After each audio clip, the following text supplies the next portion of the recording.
Hey everyone, Thyworm here, with my first day in Settlers of Kalguur. It is a little different than my regular content. I hope you enjoyed this video. 3.25 starts like every league, with a decent spot in the queue. 10k, not bad. Fortunately, no crashes either, and we're off to the races.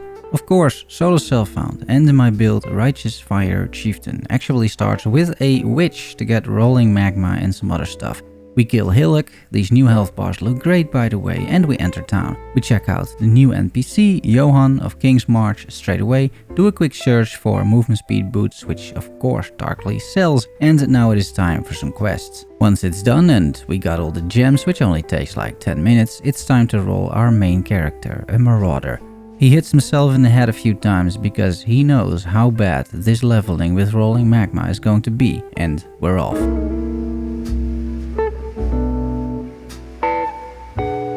An interesting issue with leveling using a spell on a Marauder is that you have basically no synergy with spells on the first 20 or so levels in the passive tree, and as a result you basically do no damage. This Dweller of the Deep takes an eternity. We of course must run our trials again to be ascended, and then it is Brutus time with no DPS. This took around 3 minutes, including a portal to town to reflash flasks. Should you think it gets better as time progresses? No, not really. Here's Merveil, still Act 1, and it is an absolute shit show. But okay, I've tested this all before League start. I knew it was bad, and even worse than in testing, because rolling magma got nerfed. It was going to be better as soon as I could run Righteous Fire, right? Right? Well, first some interesting Act 2 observations. For some reason, the game kept disconnecting me in Act 2, making it take a lot longer than planned. And just as it appeared out of nowhere, after Act 2 it never happened again. Very strange. And talking about strange, GGG added some new Easter eggs for us to find in the campaign. It's better than eggs guarded by Roas at least. I didn't fully investigate Fell Shrine ruins, but there are now shrines here. I'll go back one day and provide a full report on the situation.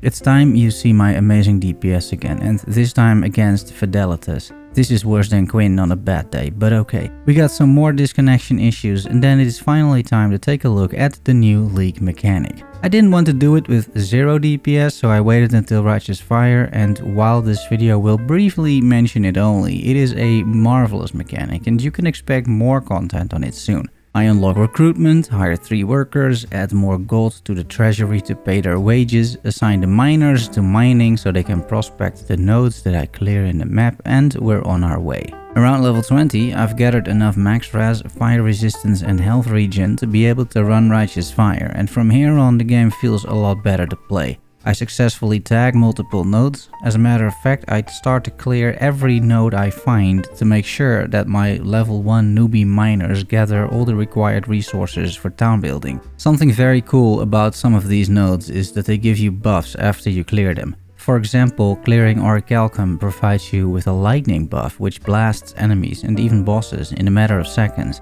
I love this sort of thing. It is back to base where we unlock shipping, hire more workers, add more gold to the treasury, upgrade the mines, assign more miners and start our first expedition, which takes 42 minutes. Meantime, we've made it to the library and we have the currency to buy our second damage skill, Fire Trap, plus plenty of Righteous Fire support gems. The build is coming online now, you would think. Well, it's still a slow starter, to be fair. You're not going to do much damage until later on, and then still it's not much damage. But it is a very enjoyable playstyle nonetheless. We complete our last trial before the normal lab, we kill Dominus in Act 3, tag more mining nodes, this time in the aqueduct, and here in the dried lakes is what the build looks like in SSF around level 30 or so. You clear nodes with ease, mobs die quickly, and every time you encounter a boss you start crying in the corner in fetal position. Other than that, we're having a blast. Surely when we're a chieftain we do more DPS, right? Well, unfortunately, after completing the first lab, you don't take a damage node, but a defensive one. We do find the Frost Blades of Catabasis, which might very well be my next build, but yeah. Thessalio is purely a resistance node, so when fighting Comb, it is pretty much 0 DPS, although we are improving Copium. Our first shipment has arrived, 4 gear pieces and a few runes. It seems like shipments are the only way to get runes, by the way. We upgrade recruitment, allowing me to hire better workers. We build a smelter to create bars. We hire some smelters, assign them, we unlock the farms too, grow some wheat, corn and pumpkins, send out another shipment, build a runesmith, and marvel at the crazy enchants we're going to get later in SSF. Back to the game, here's Piety with 0 DPS. This build, guys. But alright, whenever you're just rushing past mobs, it does feel good. And it is a mapping build, not a boss killer. I already knew that. We keep tagging the nodes. Here is some petrified ember, for example, where mobs are rushing to destroy it. It's a bit like Ultimatum, protecting the altar.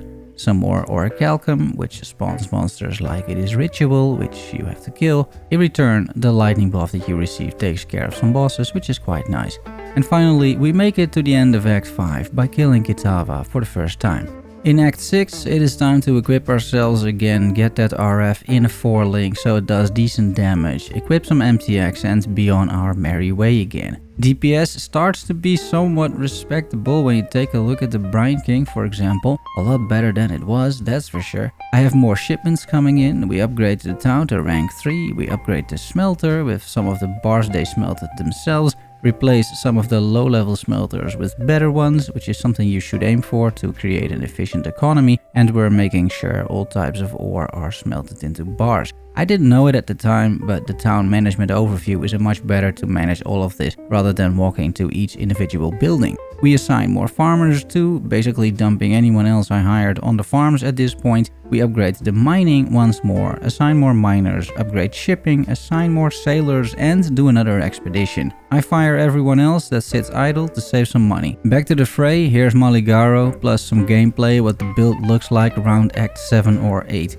Plus my first recorded bismuth node, which spawns tornadoes that keep chasing you in the area. I died a few times while standing still, not realizing what was going on. Of course, we find the exit out of Val City on our first try, because we are a pro gamer over here and we are steadily progressing now through the campaign. We also went with the purple MTX to match the RF MTX. That's very important. I keep finding more bismuth. We make our way to the Lunaris temple, tag another node and let the meteors rain down on our foes as a result.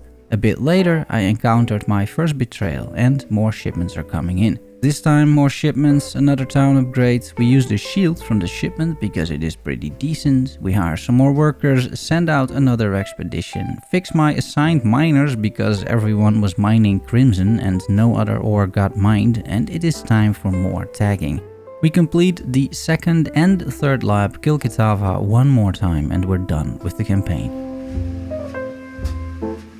We may be done with the campaign, but we're not done with town building at all. We're upgrading smelting again, and would you know it, the latest shipment that came in contains a 5-link and a usable one as well.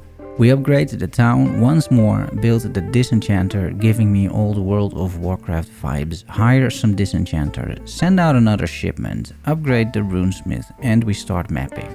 Another message you may encounter is that the treasury of Kingsmarch ran out of gold. This just means everything is on pause, but that's it. It's not bad at all, quite well designed actually. Just put more gold in via Johan who can be in your hideout and you're good to go. We start doing more and more betrayal. As a matter of fact, we do all sorts of league mechanics encountered at this point because I need the maps, which are dropping now from other league mechanics like Blight. But more than anything, it is town building. I think you get that part by now, so let's focus on the rest of the video and the build instead. I encountered a new node, Verisium, which you have to charge as if it is Crucible League all over again. And just like in Crucible League, do not charge it to full because you will die. We progress steadily through various maps, find our first Maven item. We keep doing betrayal and unveil a nice ruby ring that we can use from now on. 100 life on a ring is insane. I love the new gear in that sense. The build is doing exactly as advertised, it runs maps smoothly. Here you see Port map level 78 on a 5-link. I am probably playing for around 14 hours or so at this point. I need to work on my pantheons, so I'm using the Divine Vessel recipe of 1 Divine Orb and 5 flasks to get 5 Divine Vessels, which is all you need for a single character. We unlock the freeze immunity by killing this guy, meaning I can now swap purity of elements into purity of fire to get even more max fire resistance on the build. I keep upgrading my gear here with, for example, a decent chaos resistance ring. It is nice that you only have to care about fire and chaos resistance on this build. I've played enough Betrayal, we make it all the way to Katarina, which is a great boss fight I think. DPS is even okay over here. It is more mapping after this, more Atlas progression. I'm using the Atlas tree from the previous video and you can find all my SSF resources in the description of this video. We run some Maven invitations, in which again you see fairly low DPS. This is just not a boss killer, but don't worry, it gets much worse soon.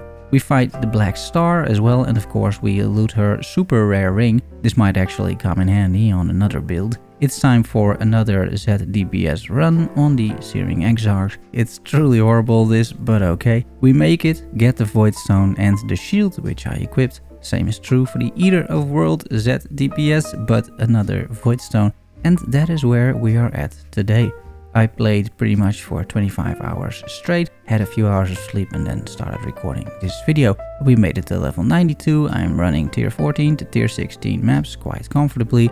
I've cleared most of the Atlas, and especially now that I have Ignite Proliferation, which is just a game changer, and you get this by slamming Exarch currency on gloves. And from here, it's simply focusing on more upgrades, getting a 6-link and mostly more town building, which is likely what I will be focusing some more content on. Please let me know if you enjoyed this video. It's a bit different than what I normally do, but yeah, let me know what you think. And I hope you have a great league start as well, just like I did. Subscribe and like for more PoE SSF content. Thanks for watching and making it to the end. Love you all. See you soon. Bye bye.